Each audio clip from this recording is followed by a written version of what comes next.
basketball superstar is about to sign a Nike endorsement deal worth $28 million. It pisses me off when people are like, she's not the face of the league. Who would be? What? $25 million. That's the number we're starting with today. And trust me, by the time this story is done, that number is going to feel like the smallest part of it. $25 million handed to a rookie who hadn't even finished her first season in the WNBA. The contract was ready. The lawyers were in the room. The whole night had already been planned out, word for word, down to the last handshake. Sign here. Smile for the cameras. Hold up the jersey.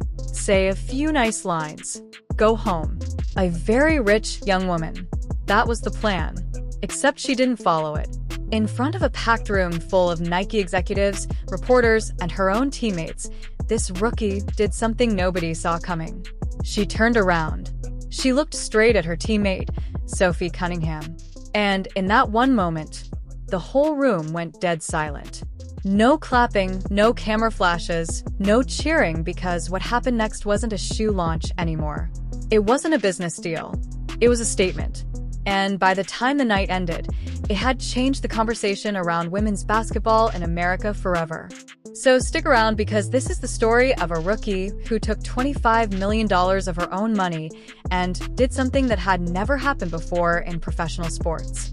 It's going to take a few minutes to tell it properly, but I promise you, it's worth every second.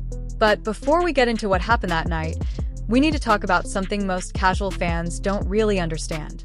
For years, the money situation in the WNBA was honestly embarrassing. I'm not exaggerating here. I'm just telling you the truth. Veteran players who had given 10, 12, even 15 years of their lives to this league were making salaries that couldn't even cover rent in the cities they played in. For most of the league's history, the average pay was somewhere in the mid-five figures. Even the very best players in the league were maxing out around $250,000 a year. Sounds like a lot, sure, until you compare it to the NBA, where a rookie sitting on the bench makes over $1 million in year one. So, what did these women do in the offseason? They packed their bags and got on planes. They flew to Europe. They flew to Australia. They played in Russia and China and Turkey just to make enough money to keep their basketball careers alive. Often stuck overseas away from family for months at a time. And back home, sponsorships were almost non-existent. Sneaker deals were rare. Some of the biggest names in women's basketball were literally wearing shoes designed for someone else with someone else's name on them, while the company made a fortune selling those same shoes. Only a small handful of players in WNBA history ever got their own signature sneaker. Cheryl Swoops back in '95. Then Elena Delon, Maya Moore, Candace Parker, Sabrina Ionescu got hers in 2023. That's basically the entire list in a league that's been around since 1997. That was reality.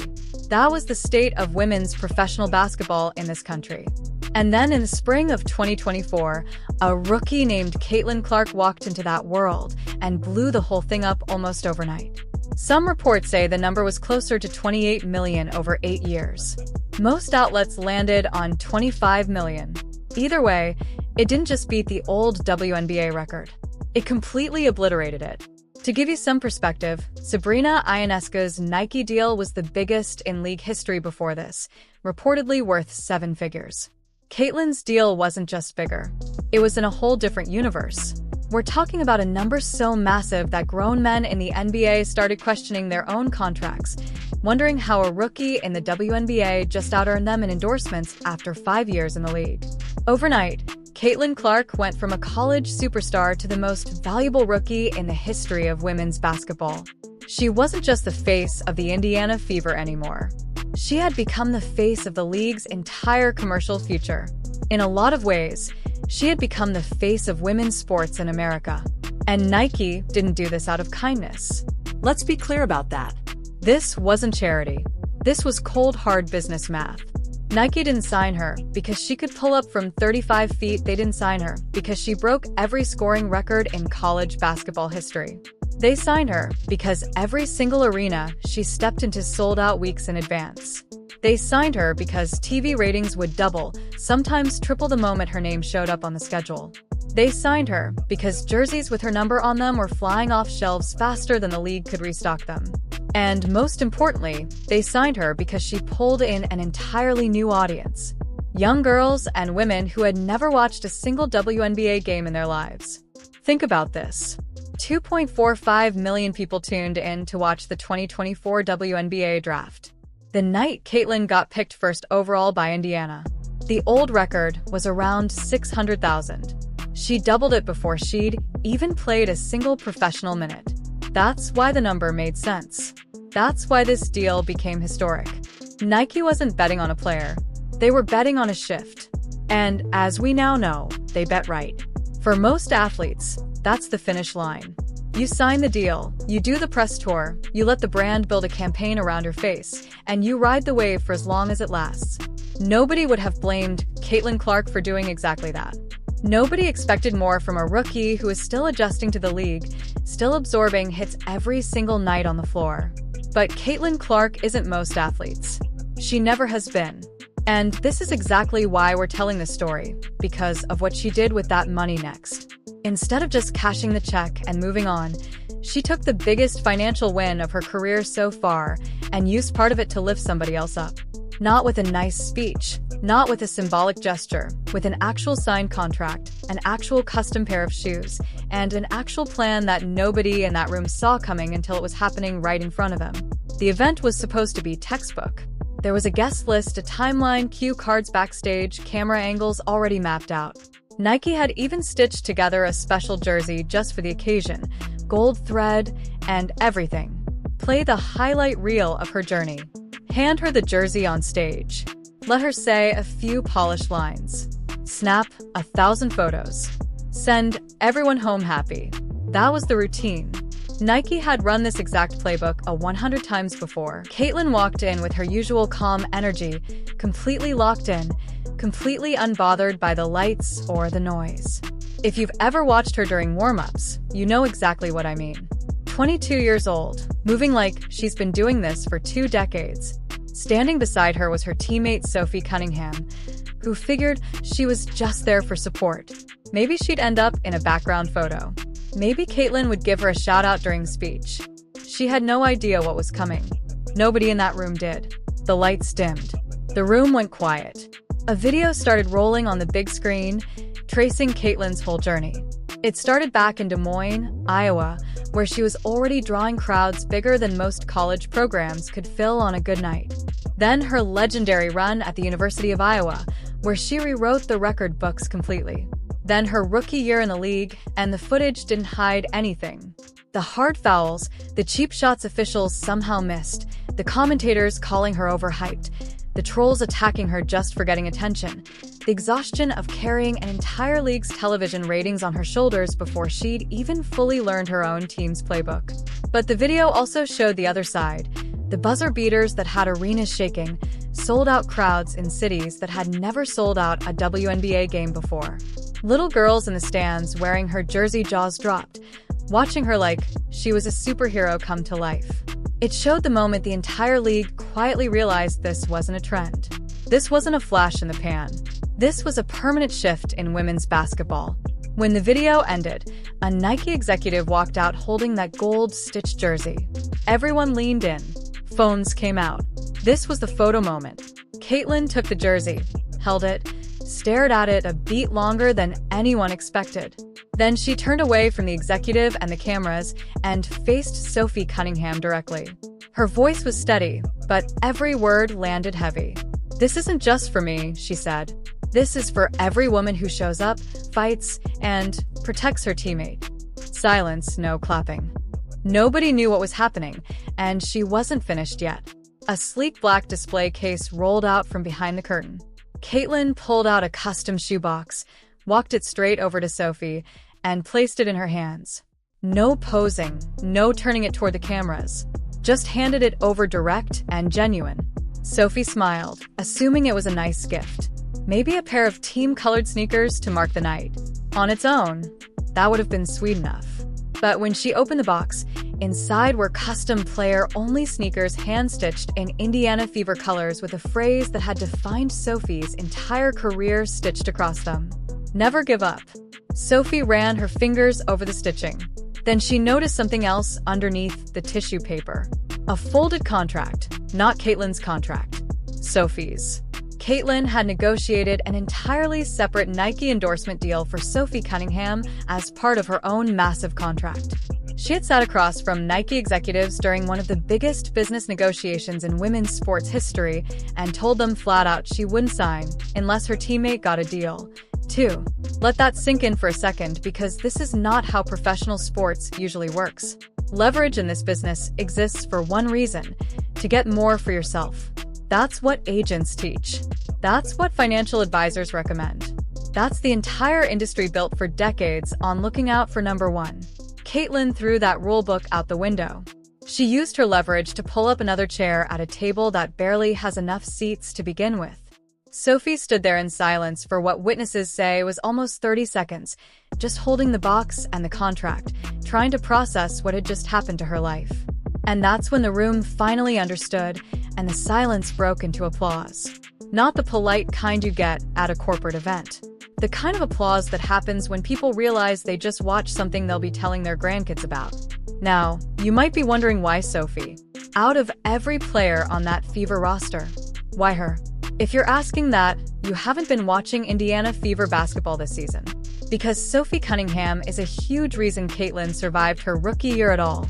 I'm not saying that for a fact. I mean it literally. From game one, Caitlyn had a target on her back the size of a billboard. Not because of her talent alone, but because she was too good, too popular, too fast for a league that honestly wasn't ready for the wave she brought with her. She got hit harder than anyone else on the floor. Extra contact on picks, extra force on screens, fouls that should have been called but weren't. Remember the infamous hard foul from Chondandy Carter that made national headlines? The constant elbows, the shvees, the whistles that stayed silent far too often? That's where Sophie stepped in. She wasn't chasing endorsement deals or camera time. She was doing the dirty, thankless work that never shows up on a stat sheet. She sent a message to the entire league that cheap shots on her teammate would cost you. Anyone who came at Caitlyn verbally or physically had to go through Sophie first. She became the enforcer, the protector, the reason opposing players thought twice before targeting Caitlyn off a screen. When refs missed a call, Sophie made sure it didn't happen twice. Late in the season, she took a hard foul of her own defending Caitlyn. And afterward, she didn't apologize. She said she'd do it again. And everybody watching knew she meant every word. She wasn't doing any of this for attention. She's just always been that kind of competitor, going all the way back to her college days at Missouri and her time with the Phoenix Mercury before landing in Indiana. And Caitlyn noticed every single bit of it. She didn't say much about it publicly during the season. That's just not her style. But she was clearly paying attention and planning something behind the scenes. That's what makes this Nike moment so much bigger than a nice gesture. It wasn't a stunt cooked up in some marketing meeting. It was a player looking at the teammate who took hits for her all season long and saying, without saying it directly, "I see you, and now the whole world is going to see you too." Caitlyn said it herself that night. No teleprompter, no script. People talk about the plays that she makes, but Sophie makes the plays that nobody sees. That's not something you can fake. You can't script that kind of loyalty. You can't put a price on it. And that's exactly why Nike had a decision to make in the days that followed. Treat this as a sweet one-off story, milk it for 48 hours of social buzz, then move on to the next campaign like always, or fully lean into what had just happened and reshape the entire strategy around it. Nike had already been watching women's sports explode in real time. The 2023 NCAA championship game between Iowa and LSU pulled in nearly 10 million viewers, the most watched women's college basketball game ever, and a huge chunk of that was because of Caitlyn. By the time she got drafted in April 2024, Indiana Fever season ticket sales had jumped by over a 0.000%. Road games were selling out in cities that had never sold out a WNBA game in their history. So, when Nike's marketing team looked at what happened with Sophie, they didn't see a nice moment. They saw something no ad budget on the planet could manufacture a real story. Within days, they completely reworked the entire Caitlyn Clark campaign. It was no longer about one athlete in one signature shoe. It became something rarer in sports marketing. A story about loyalty, sacrifice, and a friendship strong enough that no league, no media cycle, no amount of physical punishment could break it apart. Think about how Nike has told stories in the past. Michael Jordan was one man against the world. Kobe Bryant was pure obsession, outworking everybody in the gym alone. Serena Williams was singular greatness standing up against the entire sport. But this was different. For the first time, Nike built a major signature campaign around teamwork instead of one individual. And it worked precisely because nobody wrote it.